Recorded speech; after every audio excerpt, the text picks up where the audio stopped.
Shalom, shalom, bien-aimés dans l'éternel, shalom. Nous commençons notre direct pour ce soir. Shalom, que le Seigneur vous bénisse. C'est toujours un plaisir de venir devant vous pour partager la parole de Dieu. Et Zalaka toujours esengo koya liboso na bino pona kokabola maloba na Nzambe. Tozwi pokwa lelo tokatisi mokolo, haleluya. Tokatisi mokolo elongo na Nzambe, bamosusu bakoki kokatisa te, basuki na nzela. Mbolimbisi Nzambe asali nga na yo grâce oyo totraverse mokolo du matin au soir, yango wana Nzambe azali komerite balouange na biso po ete azali Nzambe. Tozali kokontinue na enseignement na biso ndenge biso nyonso toyebi. Tango totangi na etandeke na écran na biso tomoni ete le sang de Jésus nous protège. Ezali moko ya bateme oyo tokoloba na pokwa lelo, oyo tokobeta lisusu sete po tocomprendre malamu. Po tango totindelaka bino maloba oyo tokomi, ezali facile te kokoma makambo nyonso, parce que bato mosusu bakokaka te kotanga yango, et c'est pourquoi tosalaka conclusion na mateya na video po permettre biso toloba makambo na ndenge oyo bato bakoki comprendre. Mais avant nyonso tu molingami, toyebi biso nzete tozali na tango tokopusana liboso na Nzambe. Alléluia. Oh oui, allons-y. Tokende biso nyonso kosopa mitema na biso na présence na ye. Nzambe na biso aza malamu, Nzambe na biso atonda makasi, Nzambe na biso azali na nguya nyonso. Alléluia. Merci mokonzi po na présence na yo. Merci po zali Nzambe ototielaka motema. Merci Jésus.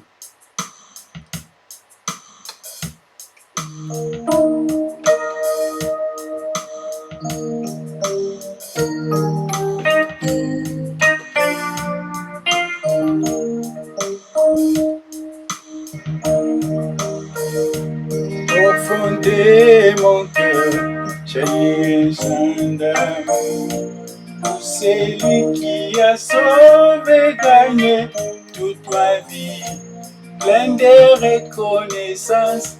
Chante pour toi, Jésus, je vais prendre plaisir à goûter à ton prix, mais il vient de toi. C'est l'amour.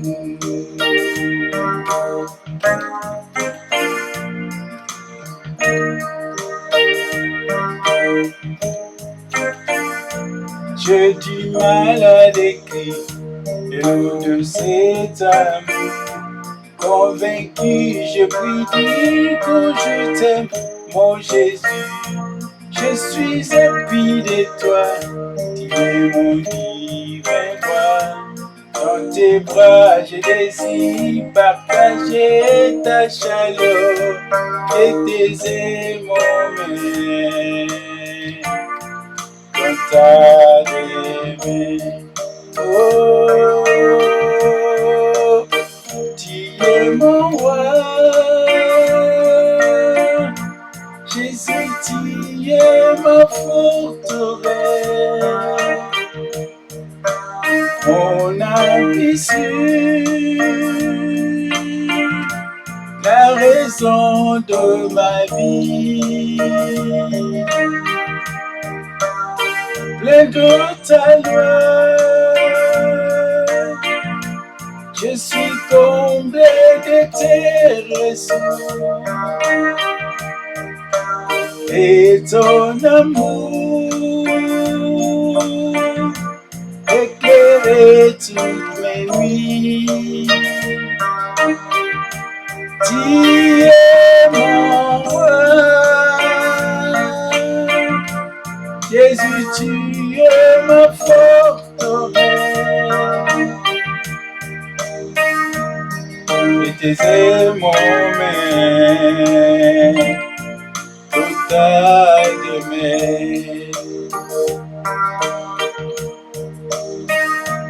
et tes ailes m'emmènent au-delà de mes.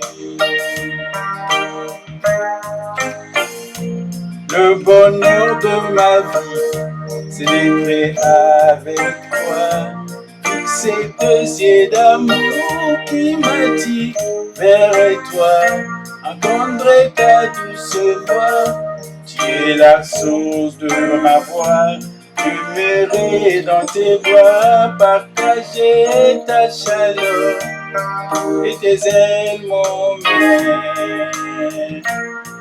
dans ta demeure.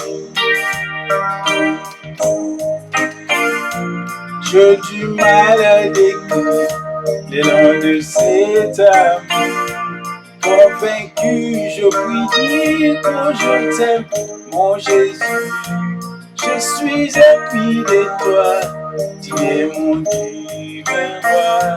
Viens t'aider dans tes mains, partager ta chaleur et tes ailes m'emmènent dans ta demeure.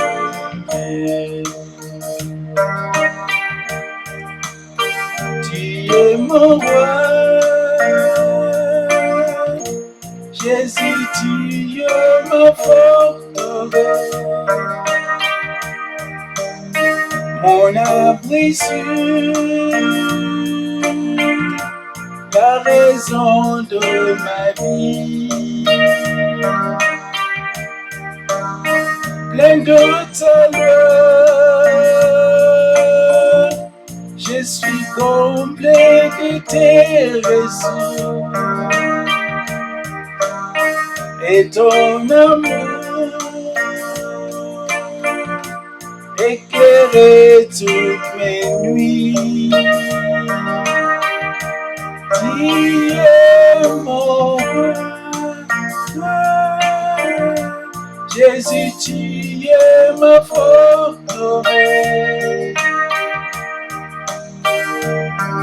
et tes ailes m'emmènent dans ta demeure. Oh, et tes ailes m'emmènent dans ta demeure.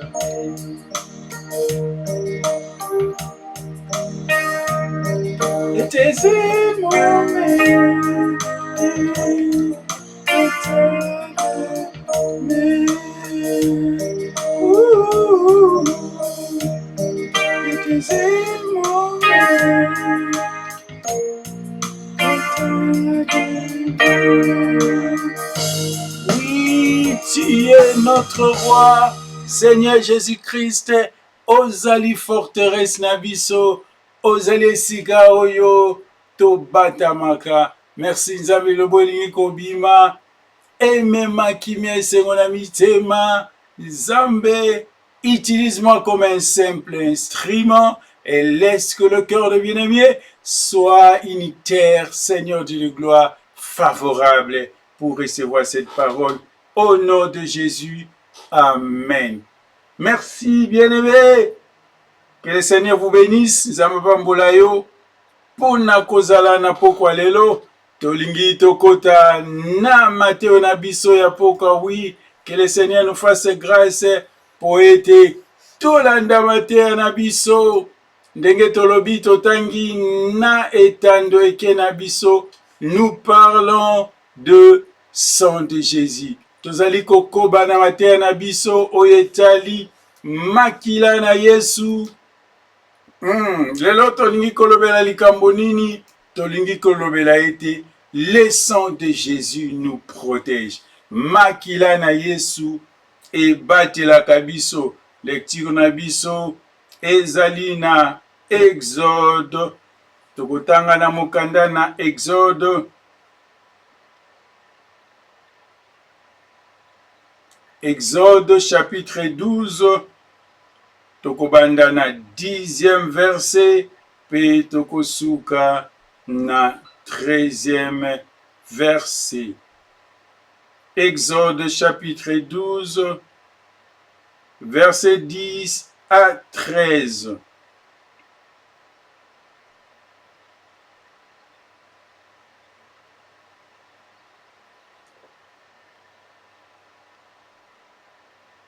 Bible elobi na biso boye.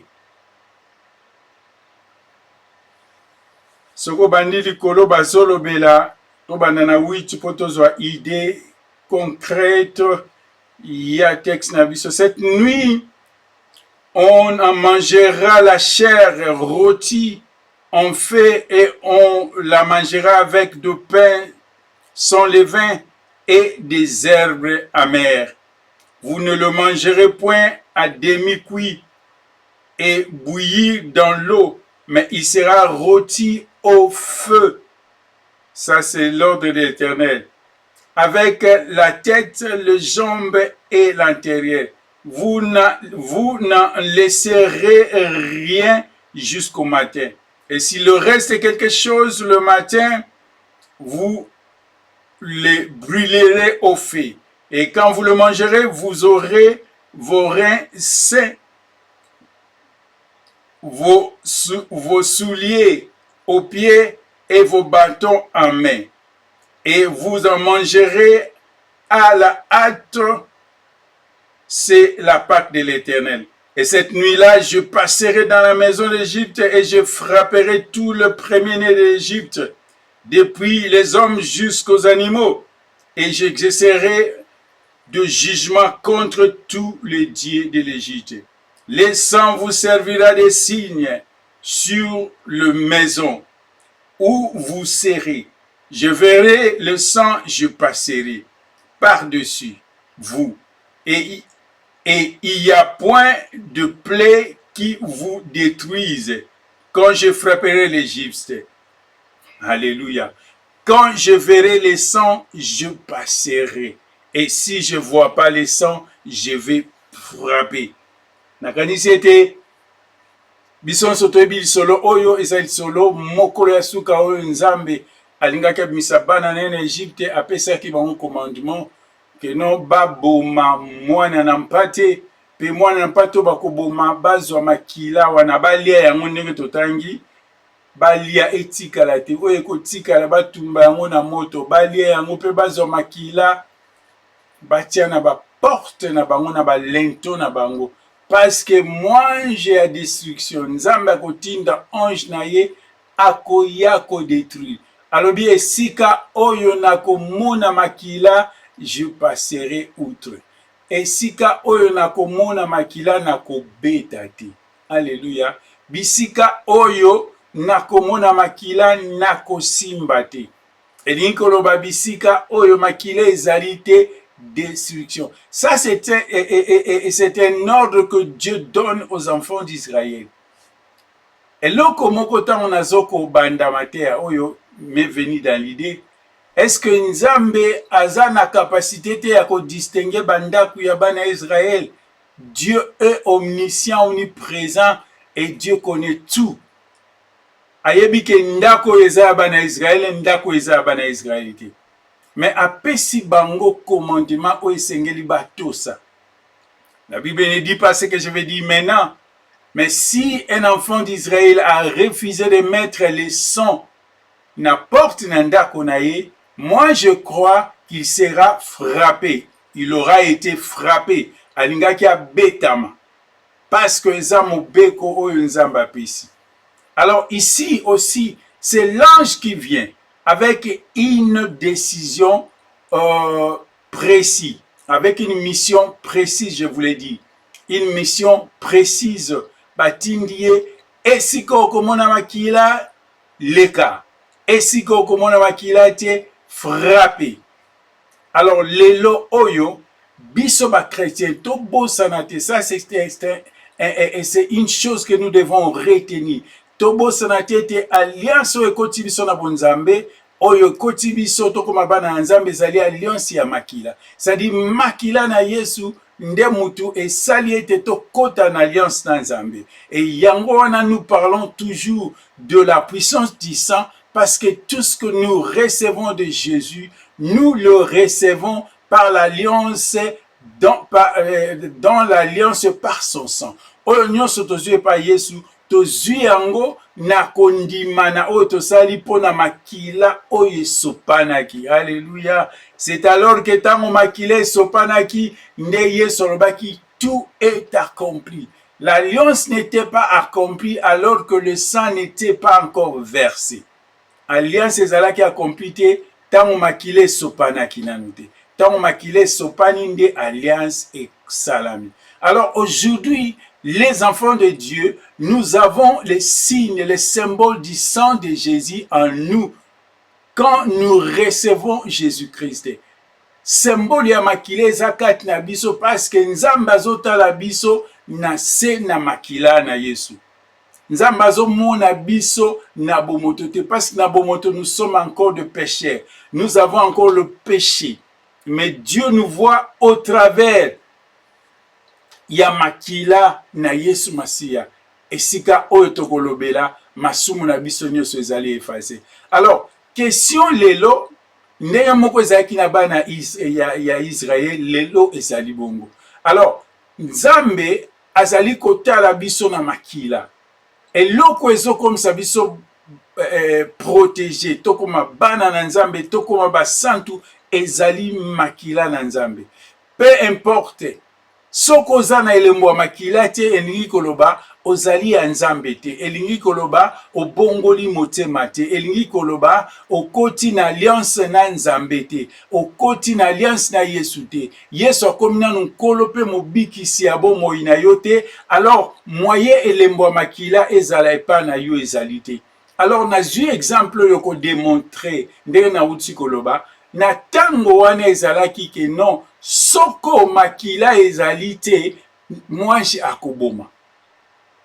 Soko makila ezate akotuna te eske bana Israël to bana Israël te mwanji akoboma. Et lelo yo makila na Yesu ezali ko protéger biso contre batake nyonso ya diable, batake nyonso ya badémon, batake nyonso ya basorcier. Mais tango bazali koya bamoni makila bakokota te parce que makila ezali elembo ya victoire.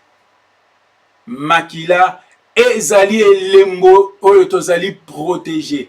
Tango tozana elembo ya makila, Yesu akomi forteresse na biso. Forteresse ezali sika oyo mingi mingi ba soda romain bazalaki ko batama, soki ba batami na forteresse ata bo beti masasi ekozwa bango te.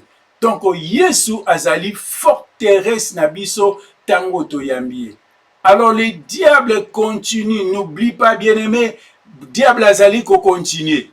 Lelo yo soko tolobi carnage et salamaki na ba na Égypte ezalaki commandé par Dieu. Mais aujourd'hui lelo diable azali ko luka abebisa.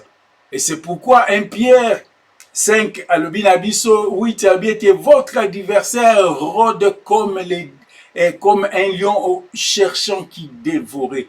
Donc le diable azali ko rôder autour na biso azotala. Soko zana makila te bien-aimé, tu n'es pas protégé. Si tu n'as pas les signes, les symboles du sang, si tu n'as pas les sang en toi, ozali protégé te. Okoza loza pasteur en église. Et d'ailleurs, kozane le mwa makila, eli kolobate que noza pasteur, non. Kozane le mwa makila, eli kolobate koza évangéliste, non. Kozane le mwa makila, eli kolobate koza évêque, non. Kozane le mwa makila, ezali kozala na Yesu Masiya kati na bomoi na yo, kokoma moto ya sika, koyamba Yesu, kopesa Yesu bomoi na yo, akoma nkolo pe mobikisi na yo, elembo ya makila eza kati na yo, oyo ezali ko protéger yo, parce que alliance oyo sali na Yesu ezali na nzela na makila, et tango yo makila ezali elembo na yo, diable akosimba yo te. Alléluia. Est-ce que quelqu'un peut dire amen? Lokola ange azalaki ko passer na Égypte na tango wana, et maintenant le diable s'y passe. Azoleka porte na porte kotala esika nini makila ezali, na yebisaki bino ete esika makila ezali lokola na écriture bakomi ete cette maison est protégée par les lions de la tribu de Juda. Moto asimba te. Oh, ndenge bato bakomaka na porte na bango, il y a un chien méchant pour moto abanga, mais na porte ya bomoi ya bao bandimela Yesu, écriture ezali ndako yo ebatelami na mokosi na Yuda. Alléluia.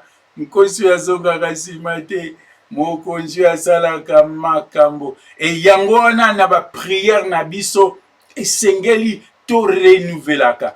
Belelaka makila po ezinga bomoi na yo. Belaka makila, loba makila, na bele makila na yesu ezinga bomoi bana ngai, na bele makila na yesu ezinga mwesi na nga. Belelaka makila parce que makila eza protection.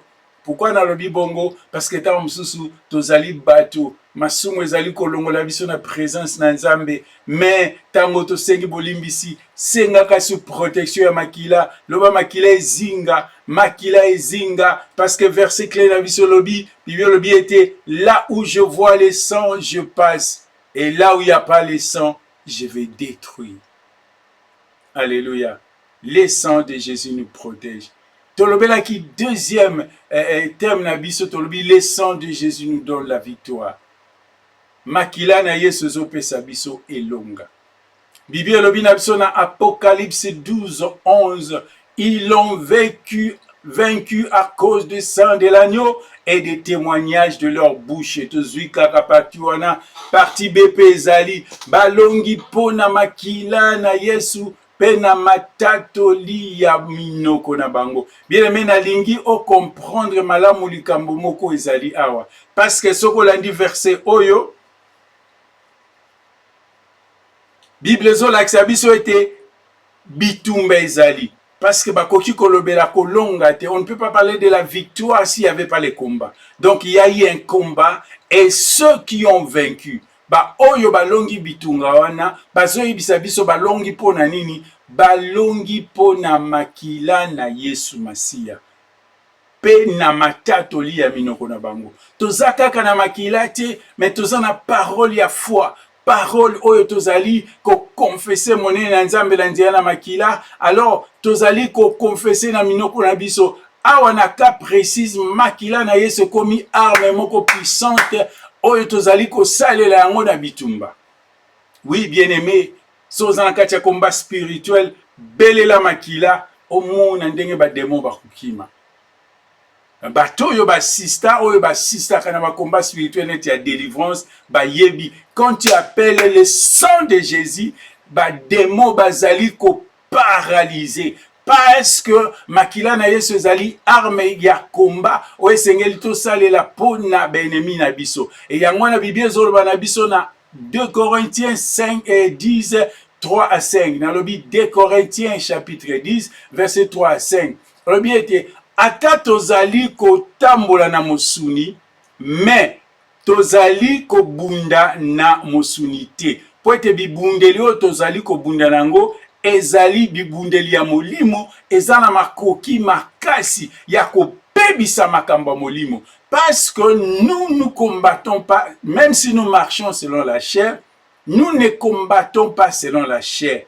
Parce que les armes par lesquelles nous utilisons sont puissantes, capables de détruire toutes choses. Alors, on a ka oyo bien aimé, malobana makila na Yesu ezali arme oyo koki ko salela. Tango moni ke ben ennemi bazingi yo belela makila na Yesu Masiya. Pe invoquer makila na Yesu protéger en même temps za ko invoquer makila na Yesu po ekoka ko tia bango indépendant. Babiloko yo nyonso tu ezali kosenga biso tozala na connaissance. Mutu mwa koloba amen. Yango Bible ezali ko insister sur likambo ya connaissance. Connaissance. Soza na connaissance ya makambo nyonso tu te. Ozo kwa mutazana bibundeli mayebi ko saila ngote. Alléluia. Soza na connaissance ya makambo te. Ozo kwa moto yo aza soda mais abangaka ba civil. Alléluia. Et loko ya suka tolobelaki, le sang de Jésus annule tous nos péchés. 2 Corinthiens 13, Babina biso kuna ke il nous a fait grâce de pardonner tous nos offenses. Asali biso ngolu ya kolimbisa masumu na biso nyonso tu. Il y a un verbe très important que j'ai utilisé ici. Oyebi, Jésus avait une mission. Yesu azalaki na lotomo. Lotomo ya Yesu ezalaki réparti na batache ebele. Etango Yesu na ekuluzu alobi ete nyonso ekokisami elingi koloba ete banda e bandeli ya mission na eti suka nyonso ekokisami. Awa tokokota na parti moko ezali très importante mpona bana nzambe. Nyonso ekokisami. Eza leloko moko te oyo Yesu azangaki kosala po ete tozala complètement libre. Non, tokeba na ba discours ya bato mosusu oyo bakoki komema biso na mopanzi. Tout est accompli et que le travail était fini. Tout ce que nous avons besoin pour être délivrés, Jésus l'a fait. Et biso esengeli to s'accaparer na victoire wana. To komisango ya biso en réclamant ce que Jésus a fait sur la croix pour nous. Alors, awa na lingina lobela bolimbisi ya masumu. Mais gracier, verbe gracier, en nous faisant grâce, gracier, mon faisant grâce, ezali ko bimisa momoko nakati kuna ezali annuler ou abolir. Abolir eningi koloba nini? Ko abolir ezali ko annuler, ko supprimer effet. Donc effet juridique eningi koloba nini sikoyo. Donc tango Yesu alimbisi masumu na yo, a effacer yango, asuki wana te annuler ba effet juridique, c'est-à-dire ba makambo ezalaki ba conséquences ya masumu na yo ezali pe annuler. C'est ça le verbe abolir. Ce qui veut dire que Dieu, par le sang de Jésus, a limbisi masumu na biso, abolir ba condamnation ezalaki réservé contre biso lokola ba coupable. Et tokokota bolimbisi tokokota en profondeur ya makambo wana po tozala bato bazali bien préparé na ba discours oyo ya bato bazali koya nango pona ko séduire bato. Moto moko te aza na droit ya koloba ete mosalo Yesu asalaki eza ya kokuka te ye alingi abakisa yango. Et tokota l'apôtre Paul aza sévère abi évangile oyo topesi bino, même ange akitia eko changer yango bondima yango te parce que ezali vrai évangile. Et awa toujours ezosenga connaissance. Oyebi diable azali ko profiter na ignorance na biso po asijeti biso. Tango tozana ignorance te, diable azali ko culpabiliser biso. Komona moto akoma na vie ko senga bolimbisi mikolo nyonso tu parce que diable azali ko culpabiliser. Okomona moto asengaka bolimbisi ya masumu ya ba parents oyo basalaka comme si yende muto asalaka yango. Attends un peu, arrêtons-nous un peu. Soko masumu oyo salaki nzamba limbisi yango. Alors, ndenge nini masumu oyo bato musu basala oyo salati, je m'excuse, oyo za coupable na yango te, nzamba kokolimbisa yo te. Soko bongoli mutema, Bible lobi ete si quelqu'un est en Christ, il est devenu une nouvelle créature. Soko moto akomi kati na Kristo, akomi ekelamu ya sika. Makambo ya kala nyonso elongwe. Alors, soki masumu yo moko salaki, nzamba limbisio yango. Oza sûr que nzamba limbisio yango. Alors, ndenge nini masumu ya bakoko ya kala etikala kokangama na yo, alors que yo salaki yango te. Soko participa ki lango d'une manière ou d'une autre par le sang ou des moyens héréditaires. Mais nzambe alimbisio abolir yango. Wana ekozala suite ya makambo tozoloba. Alors na utaki koloba wanini. Soko zali na connaissance ya makambo yo eko changer foi na yo. Ça va changer ta foi. Ça va changer ta perception de Dieu. Le lenge na yo ya komoni na nzambe. Le lenge na yo ya ko vivre. Parce que soko zui connaissance ya makambo pe ndimi yango, vi na yo ekozala lisusu ndenge moko te. Oyebi nani ozali pe oko réclamer ba droit na yo. Oko tika te bato baya na ba discours moko fallacieux po na koya kokosa yo, ba discours moko ya kuta po ba sijetir yo. L'ignorance est une arme puissante que le diable utilise pour culpabiliser. Senga bolimbisi lelo, osengi lobi. Assurance ya bolimbisi ezali très important. Si quelqu'un n'est pas assuré que Dieu lui a pardonné, ako vivre viwa malamuti. Moto eye pa nzambi fois en assurance du salut. Yango apôtre Paul azo classé yango parmi arme ya liboso chrétien faut azala nango l'assurance du salut. Voilà, bien-aimé, c'est très important, tu as besoin de la connaissance. Makambo il faut toyeba yango. Et le Seigneur va nous aider. Tokota lisu na profondeur. Alléluia. Merci. Merci Nzambe na nguya. Merci pour zali ko révéler biso makambo yo po toyeba banani oyo tozali. Tozala bato toza na pleine connaissance. Tozala bato yo tokobangaka ba réclamation te ba condamnation te parce qu'on va en parler. Tokolobela makambo wana nyonso tout par le travail battu par Jésus. Mosala oyo Yesu asalaki na ekulusu likambo nini litomba nini bénéfice nini ememi na bomoi na biso bien-aimé, tu dois comprendre ces choses et que tu sois bien préparé, sinon le diable viendra toujours pour mentir. Alléluia. Merci pour ton amour, Seigneur. Merci pour ta grâce. Merci.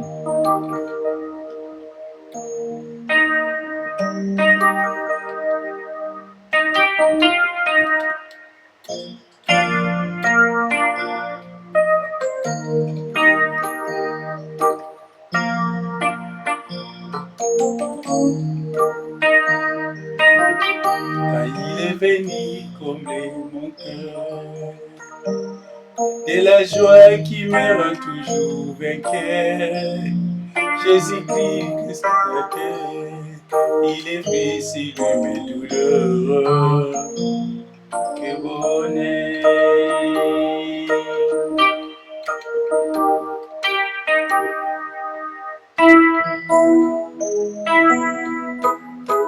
Car il est venu combler mon cœur de la joie qui me rend toujours vainqueur.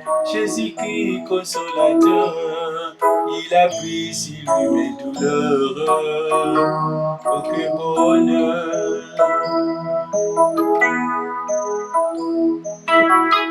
Et de sa voix douce me dit je t'aime. Viens décharger, c'est moi qui paie. Et laisse-moi t'aider, ni la main, car je sais où je t'amène. Je suis la main. Une bonne nouvelle pour tous les déçus. Il a mieux que tout ce qu'on a perdu, car il n'y a pas que tout ce qu'on a vu. Son trésor n'est pas dépourvu, et il a tout prévu. Il met l'espoir dans tout le cœur brisé, et promet la joie à tout le méprisé. Il retient la rage de celui qui dévore, fait passer l'orage et les fêlés d'écho.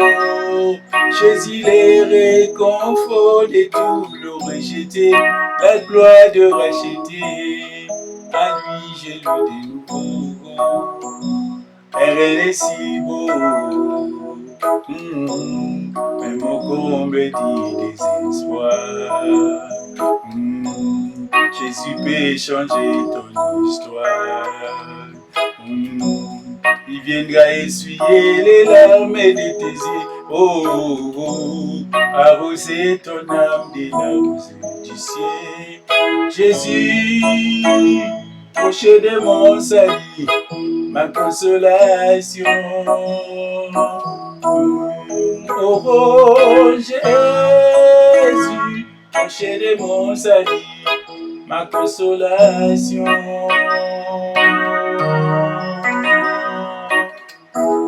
À tes seins je vais rester, tes destins de partager. Oh berger, ozali mobateli malamu oyo abatelaka biso. Malobo ezo esika na mitema, malobo esunga, malobo elendisa. Video esika nyonso koleka, emema esengo, emema kimia, emema bolamu po kombo na ekomisama. Na kombo na Yesu eleki bakombo nyonso. Nde tobondeli bongo tolobi. Amen. Merci molingami, Nzambe pambola yo pona tango lekisi elongo na biso kabola video oyo soutenir musala ya nzambe ndenge tolobaka toujours ndenge nzambe atio na motema na yo soutenir soko ozali na mposa na mabondeli limero na biso ezali kodefile tozali mpe koinvite bandeko oyo bavandi na east ya Londres na kote ya Chadwell na kote ya Romford na kote ya Ilford eglise na biso ezali mosika te na Red Bridge na Chadwell if adresse na biso ezali kodevelope ezali kodefile je voulais dire na se ya écran okoki koya korejoindre biso kit na biso pour le moment ebandaka na 13h30 kino na 15h30 que le Seigneur vous bénisse ezalaki bongo mombo na nkolo la sentinelle de la maison.